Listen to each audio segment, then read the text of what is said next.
ಓಂ ಶಾಂತಿ. ಇಂದು ಪ್ರಾತಃ ಮುರುಳಿ ದಿನಾಂಕ ಸೆಪ್ಟೆಂಬರ್ 1, 2025. ಮಧುರ ಮಕ್ಕಳೇ, ನೀವು ಈ ಪುರುಷೋತ್ತಮ ಸಂಗಮಯುಗದಲ್ಲಿಯೇ ಉತ್ತಮರಿಗಿಂತ ಉತ್ತಮ ಪುರುಷರಾಗಬೇಕಾಗಿದೆ. ಎಲ್ಲರಿಗಿಂತ ಈ ಲಕ್ಷ್ಮೀನಾರಾಯಣರು ಉತ್ತಮ ಪುರುಷರಾಗಿದ್ದಾರೆ. ಪ್ರಶ್ನೆ: ನೀವು ಮಕ್ಕಳು ತಂದೆಯ ಜೊತೆಗೆ ಯಾವ ಒಂದು ಗುಪ್ತ ಕಾರ್ಯವನ್ನು ಮಾಡುತ್ತಿದ್ದೀರಿ? ಉತ್ತರ: ಆದಿ ಸನಾತನ ದೇವಿ ದೇವತಾ ಧರ್ಮ ಮತ್ತು ದೈವಿ ರಾಜಧಾನಿಯನ್ನು ಸ್ಥಾಪನೆ ಮಾಡುವ ಕಾರ್ಯವನ್ನು ನೀವು ಮಕ್ಕಳು ತಂದೆಯ ಜೊತೆಗೆ ಮಾಡುತ್ತಿದ್ದೀರಿ. ತಂದೆಯು ಮಾಲೀಕನಾಗಿದ್ದಾರೆ. ಯಾರು ಬಂದು ಮುಳ್ಳುಗಳ ಕಾಡನ್ನು ಹೂವಿನ ಉದ್ಯಾನವನ್ನಾಗಿ ಮಾಡುತ್ತಿದ್ದಾರೆ. ಆ ಉದ್ಯಾನವನದಲ್ಲಿ ಯಾವುದೇ ಭಯಾನಕ ದುಃಖ ಕೊಡುವಂತಹ ವಸ್ತುಗಳಿರುವುದಿಲ್ಲ.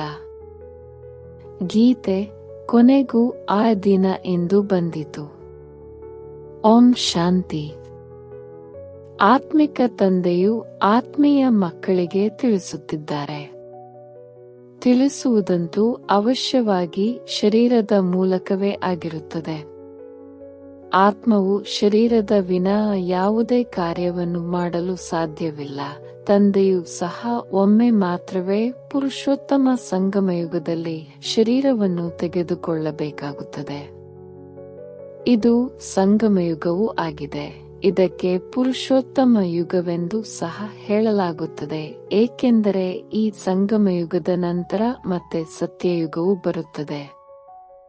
ಸತ್ಯಯುಗಕ್ಕೂ ಪುರುಷೋತ್ತಮ ಯುಗವೆಂದು ಹೇಳಲಾಗುತ್ತದೆ.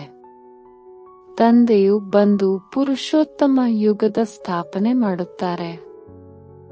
ಸಂಗಮಯುಗದಲ್ಲಿ ಬರುತ್ತಾರೆ ಅಂದ ಮೇಲೆ ಅವಶ್ಯವಾಗಿ ಅದು ಪುರುಷೋತ್ತಮ ಯುಗವಾಯಿತು. ಇಲ್ಲಿಯೇ ಮಕ್ಕಳನ್ನು ಪುರುಷೋತ್ತಮನನ್ನಾಗಿ ಮಾಡುತ್ತಾರೆ. ನಂತರ ನೀವು ಪುರುಷೋತ್ತಮ ಹೊಸ ಪ್ರಪಂಚದಲ್ಲಿರುತ್ತೀರಿ. ಪುರುಷೋತ್ತಮ ಅರ್ಥಾತ್ ಅತ್ಯುತ್ತಮ ಪುರುಷರು ಈ ರಾಧೆ ಕೃಷ್ಣ ಲಕ್ಷ್ಮೀನಾರಾಯಣರಾಗಿದ್ದಾರೆ. ಈ ಜ್ಞಾನವು ನಿಮಗೆ ಇದೆ. ಅನ್ಯ ಧರ್ಮದವರು ಸಹ ಇವರು ಸ್ವರ್ಗದ ಮಾಲೀಕರೆಂಬುದು ಅವಶ್ಯವಾಗಿ ಒಪ್ಪುತ್ತಾರೆ. ಭಾರತಕ್ಕೆ ಬಹಳ ಮಹಿಮೆಯಿದೆ, ಆದರೆ ಭಾರತವಾಸಿಗಳೇ ತಿಳಿದುಕೊಂಡಿಲ್ಲ. ಇಂತಹವರು ಸ್ವರ್ಗವಾಸಿಯಾದರೆಂದು ಹೇಳುತ್ತಾರೆ, ಆದರೆ ಸ್ವರ್ಗವೆಂದರೇನು ಎಂಬುದನ್ನು ತಿಳಿದುಕೊಂಡಿಲ್ಲ. ಸ್ವರ್ಗಕ್ಕೆ ಹೋದರೆಂದು ತಾವೇ ಸಿದ್ಧ ಮಾಡುತ್ತಾರೆ. ಅಂದರೆ ಇದರ ಅರ್ಥ ಇಲ್ಲಿಯವರೆಗೂ ನರಕದಲ್ಲಿದ್ದರಲ್ಲವೇ? ಸ್ವರ್ಗವನ್ನು ತಂದೆಯೇ ಸ್ಥಾಪನೆ ಮಾಡುವರು. ಸ್ವರ್ಗವೆಂದು ಹೊಸ ಪ್ರಪಂಚಕ್ಕೆ ಹೇಳಲಾಗುತ್ತದೆ. ಸ್ವರ್ಗ ಮತ್ತು ನರಕ ಎರಡು ಇವೆಯಲ್ಲವೇ? ಮನುಷ್ಯರು ಸ್ವರ್ಗಕ್ಕೆ ಲಕ್ಷಾಂತರ ವರ್ಷಗಳೆಂದು ಹೇಳುತ್ತಾರೆ, ಆದರೆ ಮಕ್ಕಳು ತಿಳಿದುಕೊಂಡಿದ್ದೀರಿ, ನಿನ್ನೆಯ ದಿನ ಸ್ವರ್ಗವಿತ್ತು, ಈ ದೇವತೆಗಳ ರಾಜಧಾನಿಯಿತ್ತು. ಈಗ ಪುನಃ ತಂದೆಯಿಂದ ಆ ಆಸ್ತಿಯನ್ನು ತೆಗೆದುಕೊಳ್ಳುತ್ತಿದ್ದೀರಿ. ತಂದೆಯು ತಿಳಿಸುತ್ತಾರೆ, ಮಧುರ ಮುದ್ದಾದ ಮಕ್ಕಳೇ, ನೀವಾತ್ಮಗಳು ಪತಿತರಾಗಿದ್ದೀರಿ, ಆದ್ದರಿಂದ ನರಕದಲ್ಲಿದ್ದೀರಿ. ಕಲಿಯುಗವು ಇನ್ನೂ 40 ವರ್ಷಗಳಿದೆ ಎಂದು ಹೇಳುತ್ತಾರೆ, ಆದರೆ ಅವಶ್ಯವಾಗಿ ಕಲಿಯುಗವಾಸಿಗಳೆಂದು ಹೇಳಬಹುದಲ್ಲವೇ? ಹಳೆಯ ಪ್ರಪಂಚವಂತೂ ಇದೆಯಲ್ಲವೇ? ಮನುಷ್ಯರು ಪಾಪ ಘೋರ ಅಂಧಕಾರದಲ್ಲಿದ್ದಾರೆ. ಅಂತಿಮದಲ್ಲಿ ಯಾವಾಗ ಬೆಂಕಿ ಬೀಳುವುದೋ ಆಗ ಎಲ್ಲರೂ ಸಮಾಪ್ತಿಯಾಗುವರು. ನಂಬರ್ ವಾರ್ ಪುರುಷಾರ್ಥದನುಸಾರ ನಿಮ್ಮದು ತಂದೆಯೊಂದಿಗೆ ಪ್ರೀತಿ ಬುದ್ಧಿ ಇದೆ. ಎಷ್ಟು ಪ್ರೀತಿ ಬುದ್ಧಿ ಇರುವುದೋ ಅಷ್ಟು ಉತ್ತಮ ಪದವಿಯನ್ನು ಪಡೆಯುತ್ತೀರಿ ಎಂದಾಗ ಮುಂಜಾನೆ ಎದ್ದು ತಂದೆಯನ್ನು ಬಹಳ ಪ್ರೀತಿಯಿಂದ ನೆನಪು ಮಾಡಬೇಕಾಗಿದೆ. ಬಲೆ ತಂದೆಯ ನೆನಪಿನಲ್ಲಿ ಆನಂದ ಬಾಷ್ಪಗಳು ಬಂದರೂ ಪರವಾಗಿಲ್ಲ, ಏಕೆಂದರೆ ಬಹಳ ಸಮಯದ ನಂತರ ತಂದೆಯು ಬಂದು ಮಿಲನ ಮಾಡಿದ್ದಾರೆ. ಬಾಬಾ ತಾವು ಬಂದು ನಮ್ಮನ್ನು ದುಃಖದಿಂದ ಬಿಡಿಸುತ್ತೀರಿ. ನಾವು ವಿಷಯ ಸಾಗರದಲ್ಲಿ ಮುಳುಗುತ್ತಾ ಎಷ್ಟೊಂದು ದುಃಖಿಯಾಗುತ್ತಾ ಬಂದಿದ್ದೇವೆ. ಈಗ ಇದು ರೌರವ ನರಕವಾಗಿದೆ. ಈಗ ತಂದೆಯು ನಿಮಗೆ ಇಡೀ ಚಕ್ರದ ರಹಸ್ಯವನ್ನು ತಿಳಿಸುತ್ತಾರೆ. ಮೂಲವತನವೆಂದರೇನು ಎಂಬುದನ್ನು ಬಂದು ತಿಳಿಸಿದ್ದಾರೆ. ಮೊದಲು ನಿಮಗೂ ತಿಳಿದಿರಲಿಲ್ಲ, ಇದಕ್ಕೆ ಮುಳ್ಳುಗಳ ಕಾಡೆಂದು ಹೇಳಲಾಗುವುದು. ಸ್ವರ್ಗಕ್ಕೆ ಹೂದೋಟ ಅಲ್ಲಾನ ಉದ್ಯಾನವನವೆಂದು ಹೇಳಲಾಗುತ್ತದೆ. ತಂದೆಗೆ ಹೂದೋಟದ ಮಾಲೀಕನೆಂದು ಹೇಳುತ್ತಾರೆ. ನಿಮ್ಮನ್ನು ಮತ್ತೆ ಹೂವಿನಿಂದ ಮುಳ್ಳುಗಳನ್ನಾಗಿ ಯಾರು ಮಾಡುತ್ತಾರೆ? ರಾವಣ. ನೀವು ಮಕ್ಕಳು ತಿಳಿದುಕೊಂಡಿದ್ದೀರಿ, ಭಾರತವು ಹೂದೋಟವಾಗಿತ್ತು, ಈಗ ಅರಣ್ಯವಾಗಿದೆ. ಅರಣ್ಯದಲ್ಲಿ ಪ್ರಾಣಿ, ಪಕ್ಷಿ, ಚೇಳು ಇತ್ಯಾದಿಗಳಿರುತ್ತವೆ. ಸತ್ಯಯುಗದಲ್ಲಿ ಯಾವುದೇ ಇಂತಹ ಕ್ರೂರ ಪ್ರಾಣಿಗಳಿರುವುದಿಲ್ಲ. ಶಾಸ್ತ್ರಗಳಲ್ಲಂತೂ ಅನೇಕ ಮಾತುಗಳನ್ನು ಬರೆದಿದ್ದಾರೆ. ಕೃಷ್ಣನಿಗೆ ಸರ್ಪವು ಕಚ್ಚಿತು ಎಂದು ಹೇಳಿ ಕೃಷ್ಣನನ್ನು ದ್ವಾಪರದಲ್ಲಿ ತೆಗೆದುಕೊಂಡು ಹೋಗಿದ್ದಾರೆ. ಭಕ್ತಿಯೇ ಬೇರೆಯಾಗಿದೆ. ಜ್ಞಾನ ಸಾಗರನು ಒಬ್ಬರೇ ತಂದೆಯಾಗಿದ್ದಾರೆ. ಬ್ರಹ್ಮ, ವಿಷ್ಣು, ಶಂಕರರು ಜ್ಞಾನ ಸಾಗರರು ಎಂದಲ್ಲ, ಪತಿತು ಪಾವನೆಂದು ಒಬ್ಬ ಜ್ಞಾನ ಸಾಗರನಿಗೆ ಹೇಳಲಾಗುತ್ತದೆ. ಜ್ಞಾನದಿಂದಲೇ ಮನುಷ್ಯರ ಸದ್ಗತಿಯಾಗುತ್ತದೆ. ಸದ್ಗತಿಯ 2 ಸ್ಥಾನಗಳಿವೆ, ಮುಕ್ತಿಧಾಮ ಮತ್ತು ಜೀವನ್ಮುಕ್ತಿಧಾಮ. ನೀವೀಗ ತಿಳಿದುಕೊಂಡಿದ್ದೀರಿ, ಈ ರಾಜಧಾನಿಯು ಸ್ಥಾಪನೆಯಾಗುತ್ತಿದೆ. ಆದರೆ ಗುಪ್ತ ತಂದೆಯೇ ಬಂದು ಆದಿ ಸನಾತನ ದೇವಿ ದೇವತಾ ಧರ್ಮದ ಸ್ಥಾಪನೆ ಮಾಡುತ್ತಾರೆ. ಆಗ ಎಲ್ಲರೂ ತಮ್ಮ ತಮ್ಮ ಮನುಷ್ಯ ಶರೀರದಲ್ಲಿ ಬರುತ್ತಾರೆ. ತಂದೆಗಂತೂ ತಮ್ಮದೇ ಆದ ಶರೀರವಿಲ್ಲ. ಆದ್ದರಿಂದ ಇವರಿಗೆ ನಿರಾಕಾರ ಪರಮಪಿತ ಪರಮಾತ್ಮನೆಂದು ಹೇಳುತ್ತಾರೆ. ಉಳಿದೆಲ್ಲರೂ ಸಾಕಾರಿ ಮನುಷ್ಯರಾಗಿದ್ದಾರೆ. ಆದರೆ ತಂದೆಗೆ ನಿರಾಕಾರಿ ಆತ್ಮಗಳ ನಿರಾಕಾರ ಪರಮಾತ್ಮನೆಂದು ಹೇಳಲಾಗುತ್ತದೆ. ನೀವಾತ್ಮಗಳು ಸಹ ಅಲ್ಲಿಯೇ ಇರುತ್ತೀರಿ, ತಂದೆಯೂ ಅಲ್ಲಿಯೇ ಇರುತ್ತಾರೆ, ಆದರೆ ಗುಪ್ತವಾಗಿದ್ದಾರೆ. ತಂದೆಯೇ ಬಂದು ಆದಿ ಸನಾತನ ದೇವಿ ದೇವತಾ ಧರ್ಮದ ಸ್ಥಾಪನೆ ಮಾಡುತ್ತಾರೆ. ಮೂಲವತನದಲ್ಲಿ ಯಾವುದೇ ದುಃಖವಿಲ್ಲ. ತಂದೆಯು ತಿಳಿಸುತ್ತಾರೆ, ನಿಮ್ಮ ಕಲ್ಯಾಣವೇ ಒಂದು ಮಾತಿನಲ್ಲಿದೆ. ತಂದೆಯನ್ನು ನೆನಪು ಮಾಡಿ ಮನ್ಮನಾಭವ. ತಂದೆಯ ಮಗುವಾದರೆ ಆಸ್ತಿಯೂ ಇದ್ದೇ ಇದೆ. ತಂದೆಯನ್ನು ನೆನಪು ಮಾಡುವುದರಿಂದ ಸತ್ಯಯುಗಿ ಹೊಸ ಪ್ರಪಂಚದ ಆಸ್ತಿಯು ಅವಶ್ಯವಾಗಿ ಸಿಗುತ್ತದೆ. ಈ ಪತಿತ ಪ್ರಪಂಚದ ವಿನಾಶವೂ ಆಗಲೇಬೇಕಾಗಿದೆ. ಅಮರಪುರಿಯಲ್ಲಿ ಹೋಗಬೇಕಾಗಿದೆ. ಅಮರನಾಥನು ನೀವು ಪಾರ್ವತಿಯರಿಗೆ ಅಮರ ಕಥೆಯನ್ನು ತಿಳಿಸುತ್ತಿದ್ದಾರೆ. ತೀರ್ಥ ಸ್ಥಾನಗಳಿಗೆ ಎಷ್ಟೊಂದು ಮಂದಿ ಹೋಗುತ್ತಾರೆ. ಅಮರನಾಥಕ್ಕೆ ಎಷ್ಟೊಂದು ಹೋಗುತ್ತಾರೆ. ಅಲ್ಲಿ ಏನೂ ಇಲ್ಲ, ಎಲ್ಲವೂ ಸುಳ್ಳು. ಸತ್ಯದ ಅಂಶವೇ ಇಲ್ಲ. ಸುಳ್ಳು ಮಾಯೆ, ಸುಳ್ಳು ಕಾಯವೆಂದು ಗಾಯನವಿದೆ. ಇದಕ್ಕೆ ಅರ್ಥವೂ ಇರಬೇಕಲ್ಲವೇ? ಇಲ್ಲಿರುವುದೆಲ್ಲವೂ ಸುಳ್ಳು. ಇದು ಜ್ಞಾನದ ಮಾತಾಗಿದೆ. ಅಂದರೆ ಗ್ಲಾಸಿಗೆ ಗ್ಲಾಸ್ ಎಂದು ಹೇಳುವುದು ಸುಳ್ಳೆಂದಲ್ಲ. ಭಕ್ತಿ ಮಾರ್ಗದಲ್ಲಿ ತಂದೆಯ ಬಗ್ಗೆ ಸುಳ್ಳನ್ನೇ ಹೇಳುತ್ತಾರೆ. ಸತ್ಯವನ್ನು ಹೇಳುವವರು ಒಬ್ಬರೇ ತಂದೆಯಾಗಿದ್ದಾರೆ. ನೀವೀಗ ತಿಳಿದುಕೊಂಡಿದ್ದೀರಿ, ತಂದೆಯು ಬಂದು ಸತ್ಯವಾದ ಸತ್ಯನಾರಾಯಣನ ಕಥೆಯನ್ನು ತಿಳಿಸುತ್ತಾರೆ. ಮುತ್ತು ರತ್ನಗಳಲ್ಲಿಯೂ ನಕಲಿ ಇರುತ್ತದೆಯಲ್ಲವೇ? ಇತ್ತೀಚೆಗಂತೂ ಸುಳ್ಳಿನ ಬಹಳಷ್ಟು ಶೋ ಇದೆ. ನಕಲಿ ವಸ್ತುಗಳ ಹೊಳಪು ಇಷ್ಟೊಂದು ಇರುತ್ತದೆ. ಅಪ್ಪಟವಾದುದಕ್ಕಿಂತಲೂ ಹೆಚ್ಚು. ಈ ನಕಲಿ ಹರಳುಗಳು ಮೊದಲು ಇಷ್ಟೊಂದು ಇರಲಿಲ್ಲ. ಈಗ ಕೊನೆಯಲ್ಲಿ ವಿದೇಶದಿಂದ ಬಂದಿದೆ. ನಕಲಿಯಾದುದನ್ನು ಸತ್ಯವಾದುದರ ಜೊತೆ ಸೇರಿಸಿ ಬಿಡುತ್ತಾರೆ. ಇದು ಗೊತ್ತಾಗುವುದೇ ಇಲ್ಲ. ಮತ್ತೆ ಇಂತಹ ವಸ್ತುಗಳು ಹೊರಬಂದಿವೆ. ಅವುಗಳ ಮೂಲಕ ಪರಿಶೀಲನೆ ಮಾಡುತ್ತಾರೆ. ಮುತ್ತುಗಳು ಸಹ ಇಷ್ಟು ನಕಲಿಯಾದುದು ಬಂದಿವೆ. ಸ್ವಲ್ಪವೂ ವ್ಯತ್ಯಾಸವೂ ಕಾಣುವುದಿಲ್ಲ. ಈಗ ನೀವು ಮಕ್ಕಳಿಗೆ ಯಾವುದೇ ಸಂಶಯವಿರುವುದಿಲ್ಲ. ಸಂಶಯ ಬುದ್ಧಿಯವರು ಬರುವುದೂ ಇಲ್ಲ. ಪ್ರದರ್ಶನಿಯಲ್ಲಿ ಎಷ್ಟೊಂದು ಮಂದಿ ಬರುತ್ತಾರೆ. ತಂದೆಯು ತಿಳಿಸುತ್ತಾರೆ, ಈಗ ದೊಡ್ಡ ದೊಡ್ಡ ಅಂಗಡಿಗಳನ್ನು ತೆರೆಯಿರಿ, ಇದೊಂದೇ ನಿಮ್ಮ ಸತ್ಯವಾದ ಅಂಗಡಿಯಾಗಿದೆ. ನೀವು ಸತ್ಯವಾದ ಅಂಗಡಿಯನ್ನು ತೆರೆಯುತ್ತೀರಿ. ದೊಡ್ಡ ದೊಡ್ಡ ಸನ್ಯಾಸಿಗಳದು ದೊಡ್ಡ ದೊಡ್ಡ ಅಂಗಡಿಗಳಿರುತ್ತವೆ, ಅಲ್ಲಿಗೆ ದೊಡ್ಡ ದೊಡ್ಡ ವ್ಯಕ್ತಿಗಳು ಹೋಗುತ್ತಾರೆ ಅಂದಾಗ ನೀವು ಸಹ ದೊಡ್ಡ ದೊಡ್ಡ ಸೇವಾ ಕೇಂದ್ರಗಳನ್ನು ತೆರೆಯಿರಿ. ಭಕ್ತಿ ಮಾರ್ಗದ ಸಾಮಗ್ರಿಯು ಸಂಪೂರ್ಣ ಭಿನ್ನವಾಗಿದೆ. ಭಕ್ತಿಯು ಆರಂಭದಿಂದಲೂ ನಡೆದು ಬಂದಿದೆ ಎಂದು ಹೇಳುವುದಿಲ್ಲ. ಜ್ಞಾನದಿಂದ ಸದ್ಗತಿ ಅರ್ಥಾತ್ ದಿನವಾಗುತ್ತದೆ. ಅಲ್ಲಿ ಸಂಪೂರ್ಣ ನಿರ್ವಿಕಾರಿ ವಿಶ್ವದ ಮಾಲೀಕರಿದ್ದರು. ಈ ಲಕ್ಷ್ಮೀನಾರಾಯಣರು ವಿಶ್ವದ ಮಾಲೀಕರಾಗಿದ್ದರು. ಸೂರ್ಯವಂಶಿ ಮತ್ತು ಚಂದ್ರವಂಶಿಯರನ್ನು ಬಿಟ್ಟರೆ ಮತ್ಯಾವುದೇ ಧರ್ಮವಿರುವುದಿಲ್ಲ ಎಂಬ ಮಾತು ಮನುಷ್ಯರಿಗೆ ತಿಳಿದಿಲ್ಲ. ಮಕ್ಕಳು ಗೀತೆಯನ್ನು ಕೇಳಿದಿರಿ, ಕೊನೆಗೂ ಆ ಸಂಗಮದ ದಿನವು ಇಂದು ಬಂದಿತು.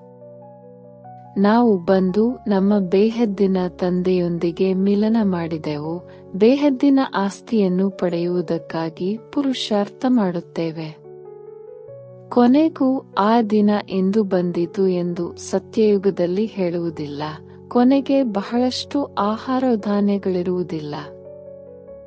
ಇದಾಗುವುದು ಅದಾಗುವುದು ಎಂದು ಮನುಷ್ಯರು ತಿಳಿಯುತ್ತಾರೆ.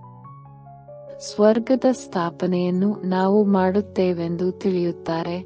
ವಿದ್ಯಾರ್ಥಿಗಳದು ಬಿಸಿ ರಕ್ತವಾಗಿದೆ, ಆದ್ದರಿಂದ ಇವರು ಬಹಳ ಸಹಯೋಗ ನೀಡುವರೆಂದು ತಿಳಿಯುತ್ತಾರೆ. ಆದ್ದರಿಂದಲೇ ಸರ್ಕಾರವು ಯುವಕರಿಗಾಗಿ ಬಹಳ ಪರಿಶ್ರಮ ಪಡುತ್ತದೆ, ಆದರೆ ಮತ್ತೆ ಅವರೇ ಕಲ್ಲುಗಳನ್ನು ಎಸೆಯುತ್ತಾರೆ. ಜಗಳವಾಡುವುದರಲ್ಲಿಯೂ ಮೊಟ್ಟ ಮೊದಲಿಗೆ ವಿದ್ಯಾರ್ಥಿಗಳೇ ಮುಂದಿರುತ್ತಾರೆ. ಅವರು ಬಹಳ ಬುದ್ಧಿವಂತರಿರುತ್ತಾರೆ. ಅವರದು ಬಿಸಿ ರಕ್ತವೆಂದು ಹೇಳುತ್ತಾರೆ, ಆದರೆ ಈಗಂತೂ ಬಿಸಿ ರಕ್ತದ ಮಾತೇ ಇಲ್ಲ. ಅವರದು ರಕ್ತ ಸಂಬಂಧವಾಗಿದೆ, ನಿಮ್ಮದು ಆತ್ಮಿಕ ಸಂಬಂಧವಾಗಿದೆ. ಬಾಬಾ, ನಾನು ತಮ್ಮ 2 ತಿಂಗಳಿನ ಮಗುವಾಗಿದ್ದೇನೆಂದು ಹೇಳುತ್ತಾರಲ್ಲವೇ.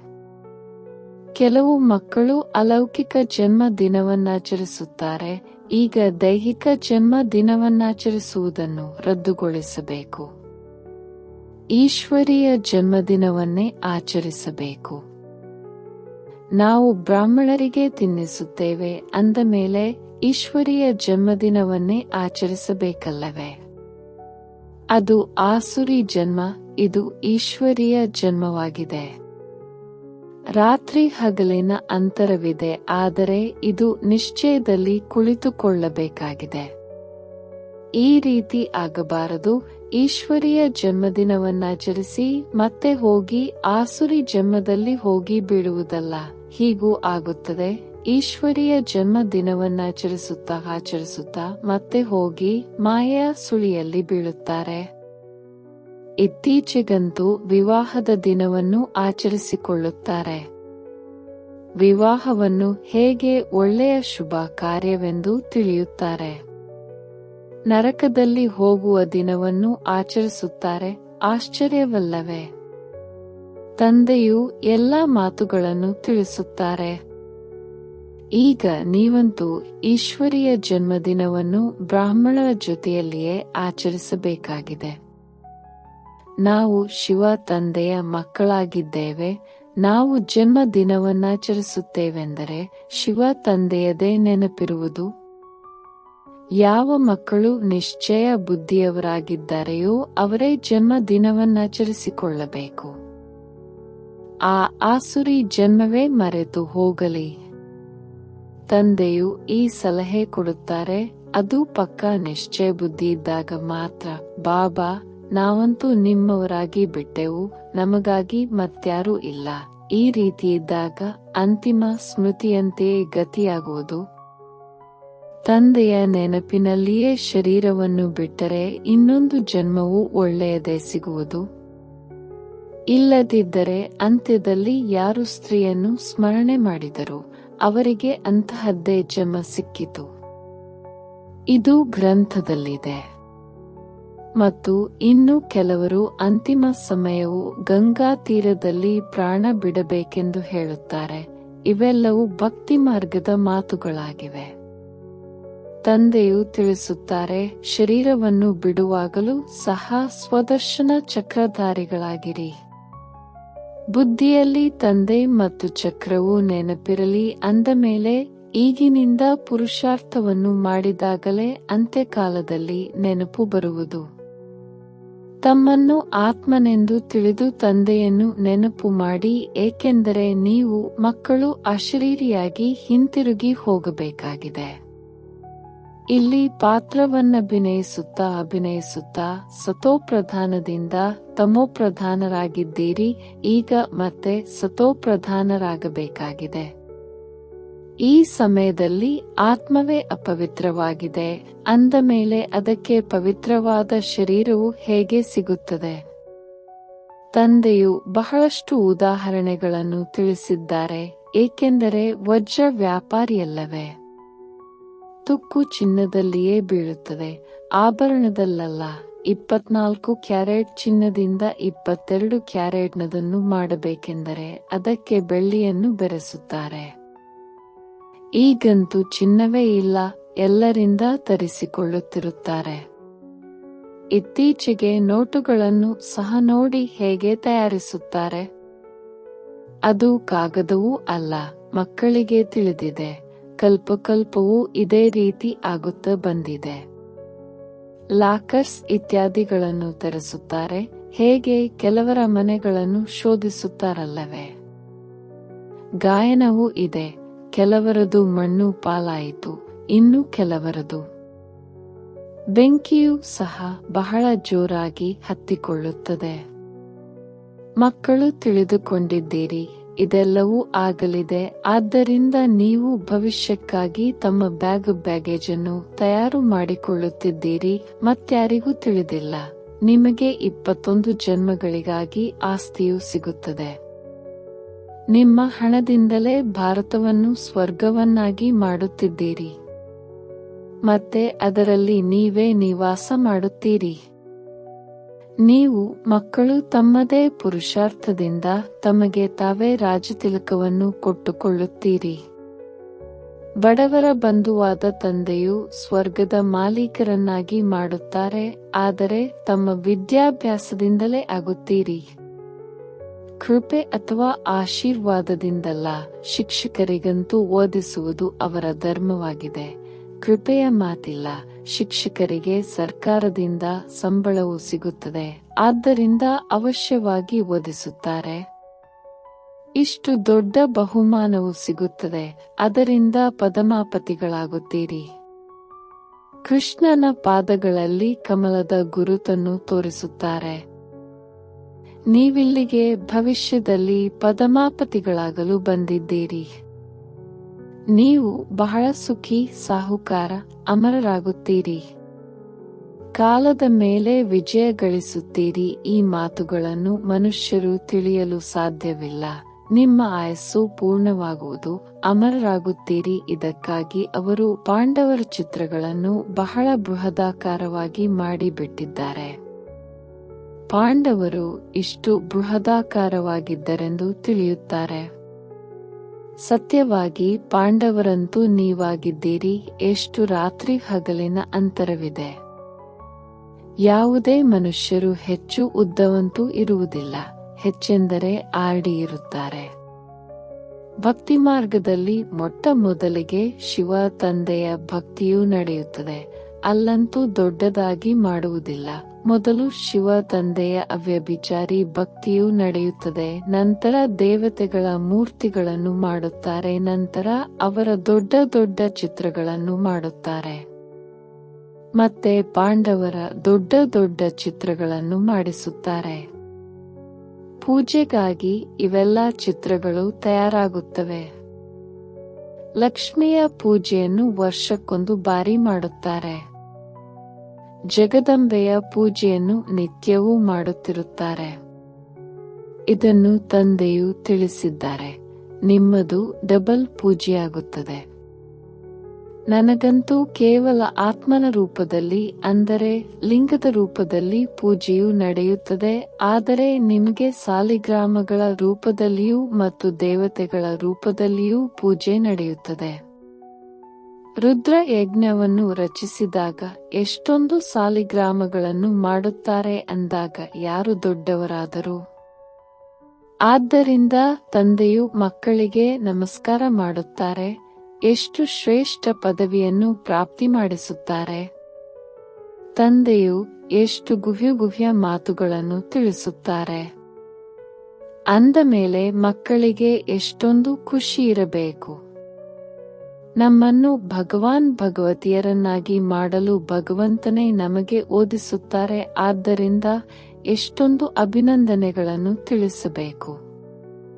ತಂದೆಯ ನೆನಪಿನಲ್ಲಿದ್ದಾಗ ಸ್ವಪ್ನಗಳು ಬಹಳ ಒಳ್ಳೆಯವೇ ಬರುತ್ತವೆ. ಸಾಕ್ಷಾತ್ಕಾರವೂ ಆಗುತ್ತದೆ. ಒಳ್ಳೆಯದು. ಮಧುರ ಅಗಲಿ ಹೋಗಿ ಮರಳಿ ಸಿಕ್ಕಿರುವ ಮಕ್ಕಳ ಪ್ರತಿ ಮಾತಾಪಿತಾ ಬಾಪ್ದಾದರವರ ನೆನಪು, ಪ್ರೀತಿ ಹಾಗೂ ಸುಪ್ರಭಾತ. ಆತ್ಮಿಕ ಮಕ್ಕಳಿಗೆ ಆತ್ಮಿಕ ತಂದೆಯ ನಮಸ್ತೆ. ಧಾರಣೆಗಾಗಿ ಮುಖ್ಯ ಸಾರ. ತಮ್ಮ ಈಶ್ವರೀಯ ಅಲೌಕಿಕ ಜನ್ಮದಿನವನ್ನು ಆಚರಿಸಬೇಕಾಗಿದೆ. ಆತ್ಮಿಕ ಸಂಬಂಧವನ್ನಿಡಬೇಕಾಗಿದೆ, ರಕ್ತ ಸಂಬಂಧವಲ್ಲ. ಆಸುರಿ ದೈಹಿಕ ಜನ್ಮದಿನವನ್ನು ರದ್ದುಗೊಳಿಸಬೇಕು. ಅದು ಮತ್ತೆ ನೆನಪಿಗೂ ಬರಬಾರದು. ತಮ್ಮ ಬ್ಯಾಗೇಜನ್ನು ಭವಿಷ್ಯಕ್ಕಾಗಿ ತಯಾರು ಮಾಡಿಕೊಳ್ಳಬೇಕಾಗಿದೆ. ತಮ್ಮ ಹಣವನ್ನು ಭಾರತವನ್ನು ಸ್ವರ್ಗವನ್ನಾಗಿ ಮಾಡುವ ಸೇವೆಯಲ್ಲಿ ಸಫಲ ಮಾಡಬೇಕಾಗಿದೆ. ತನ್ನ ಪುರುಷಾರ್ಥದಿಂದ ತನಗೆ ರಾಜ ತಿಲಕವನ್ನಿಟ್ಟುಕೊಳ್ಳಬೇಕಾಗಿದೆ. ವರದಾನ: ಸ್ನೇಹ ಮತ್ತು ಸಹಯೋಗದ ವಿಧಿಯ ಮೂಲಕ ಯಜ್ಞ ಸಹಯೋಗಿಯಾಗುವಂತಹ ಸಹಜಯೋಗಿ ಭವ. ಬಾಪ್ದಾದರವರಿಗೆ ಮಕ್ಕಳ ಸ್ನೇಹ ಇಷ್ಟವಾಗಿದೆ. ಯಾರು ಯಜ್ಞ ಸ್ನೇಹಿ ಮತ್ತು ಸಹಯೋಗಿಯಾಗುತ್ತಾರೆ ಅವರು ಸಹಜಯೋಗಿ ಸ್ವತಃವಾಗಿ ಆಗಿಬಿಡುತ್ತಾರೆ. ಸಹಯೋಗಿ ಸಹಜಯೋಗಿಯಾಗಿದ್ದಾರೆ. ದಿಲ್ವಾಲಾ ತಂದೆಗೆ ಹೃದಯದ ಸ್ನೇಹ ಮತ್ತು ಹೃದಯದ ಸಹಯೋಗವೇ ಪ್ರಿಯವಾಗಿದೆ. ಸಣ್ಣ ಹೃದಯದವರು ಸಣ್ಣ ವ್ಯವಹಾರದಲ್ಲಿಯೇ ಖುಷಿಯಾಗಿ ಬಿಡುತ್ತಾರೆ ಮತ್ತು ವಿಶಾಲ ಹೃದಯದವರು ಬೇಹದ್ದಿನ ವ್ಯವಹಾರ ಮಾಡುತ್ತಾರೆ. ಬೆಲೆ ಸ್ನೇಹದ್ದಾಗಿದೆ, ವಸ್ತುವಿನದಲ್ಲ. ಆದ್ದರಿಂದ ಸುಧಾಮನ ಹಸಿ ಅವಲಕ್ಕಿಯ ಗಾಯನವಿದೆ. ಹಾಗೆ ಬಲೆ ಯಾರು ಎಷ್ಟಾದರೂ ಕೊಡಲಿ, ಆದರೆ ಸ್ನೇಹ ಇಲ್ಲದೆ ಹೋದರೆ ಜಮಾ ಆಗುವುದಿಲ್ಲ. ಸ್ನೇಹದಿಂದ ಸ್ವಲ್ಪವಾದರೂ ಜಮಾ ಮಾಡಿದಿರಾದರೆ ಅದು ಪದುಮದಷ್ಟು ಆಗಿ ಬಿಡುತ್ತದೆ. ಸ್ಲೋಗನ್: ಸಮಯ ಮತ್ತು ಶಕ್ತಿ ವ್ಯರ್ಥವಾಗಿ ಹೋಗಬಾರದು. ಅದಕ್ಕಾಗಿ ಮೊದಲು ಯೋಚಿಸಿ ನಂತರ ಮಾಡಿ. ಅವ್ಯಕ್ತ ಸೂಚನೆ: ಈಗ ಲಗನ್ನಿನ ಪ್ರೀತಿಯ ಅಗ್ನಿಯನ್ನು ಪ್ರಜ್ವಲಿತಗೊಳಿಸಿ ಯೋಗವನ್ನು ಜ್ವಾಲಾರೂಪವನ್ನಾಗಿ ಮಾಡಿ. ಬಾಪ್ದಾದ ಮಕ್ಕಳಿಗೆ ವಿಶೇಷ ಸೂಚನೆ ಕೊಡುತ್ತಿದ್ದಾರೆ. ಮಕ್ಕಳೇ, ಈಗ ತೀವ್ರ ಪುರುಷಾರ್ಥದ ಲಗನ್ನನ್ನು ಅಗ್ನಿ ರೂಪದಲ್ಲಿ ತನ್ನಿ, ಜ್ವಾಲಾಮುಖಿಯಾಗಿರಿ. ಏನೆಲ್ಲ ಮನಸ್ಸಿನ ಸಂಬಂಧ ಸಂಪರ್ಕದ ಲೆಕ್ಕಾಚಾರ ಉಳಿದಿದೆ ಅವುಗಳನ್ನು ಜ್ವಾಲಾರೂಪದ ನೆನಪಿನಿಂದ ಭಸ್ಮ ಮಾಡಿರಿ. ಓಂ ಶಾಂತಿ. ನಿಮಗೆ ಇಷ್ಟವಾದರೆ ದಯವಿಟ್ಟು ಚಾನೆಲ್ ಸಬ್ಸ್ಕ್ರೈಬ್ ಮಾಡಿ.